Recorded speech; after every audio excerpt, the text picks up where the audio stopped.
السلام عليكم ورحمة الله وبركاته. هردفتوني قومي ميديا مرتكي سنو أكم جرتم نجا فيا بقى ربي قويا الراتي سنجي بقى قمدام بقى قمد نسلين جتا كن قمتشو قويا الرا قمتشون أكنا تكا إثيوبيا كيرتي مدتهم بيكو إيجا قمتشو ولين حالالو بقى قمدني بقى قمدني سنين جنة guyyaa irraa kana fulbaana afurii jedhu uummanni garuu fulbaana miti qaammee osoo jenne gaariidha. Qaammeen guyyaa afurii bara 2017 jechuudha. Barri haarayni barri 2018 itti seenuudhaaf guyyaa tokko yookaan lamatu hafe jechuudha.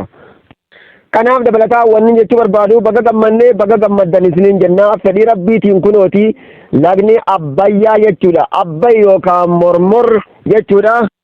Mormor arraa idhaansaa xumuramee jira jechuudha. Guyyaan irraa guyyaa eebba isaati.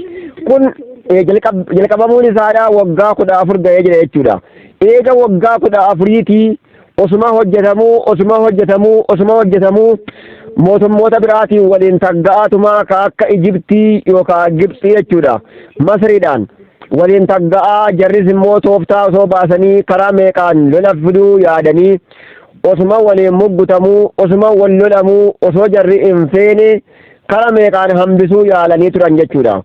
Kanaan rabbiin fidee kanaan nuun gahee laga hidhame kana laga arra eebbisaa arra taasifamuu deemu kana laga milkii rabbi nuuf haa godhu guddina keenya rabbi haa godhu kan nu fayyadu rabbi haa godhu jechuu qabna jechuudha. Kanaafuu kun gammachuu guddaadha. Itoophiyaa keessatti wanni guddaan akkanaa gisee geggeeffamu jechuudha. Waggaa 14 xumursiisee jira jechuudha.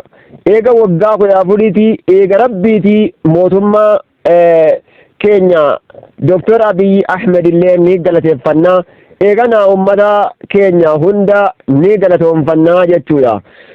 Kanaaf laga kana laga nu fayyadu laga ittiin guddannu rabbi haa godhu jenna jechuudha.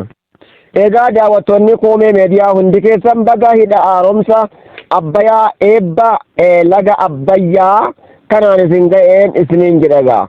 Abbayyaan kan milkii kan barakaa nuuf haa ta'u nagaatti.